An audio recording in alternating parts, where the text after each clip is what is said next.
South Korea will be electing the nation's 20th president on March 9th.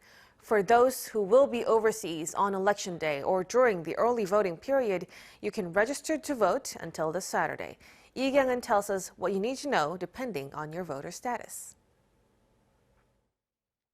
The final days of registration are underway for those who will not be present in the country for Election Day on March 9th. If you're one of them, the first thing you need to check is whether you're an absentee voter or an overseas voter. Absentee voters are all South Korean citizens aged 18 and above who have a South Korean ID number. So mostly Koreans who are temporarily working or studying abroad or traveling or on a business trip. It also applies to those who are currently in the country but plan to leave before the early voting period and want return by Election Day. But what happens if you have registered as an absentee voter but return to the country earlier than planned before the overseas voting period starts? In that case, you will have to report your return to your respective district's election commission and just go to the polling station on Election Day.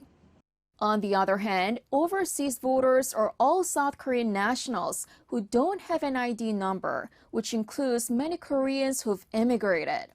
Those who registered to vote in past elections will be already on the list, so won't need to apply again. Both absentee and overseas voters can register at the National Election Commission's website or send via the mail. In the case of overseas voters, they can also visit embassies or consulates in person. Voting will take place at 178 South Korean embassies and consulates worldwide from February 23rd to the 28th. But Afghanistan, Libya, and Yemen have been excluded this time due to issues locally. The ballots will then be sent to South Korea and won't be opened until Election Day on March 9th. Kyung-eun, Arirang News.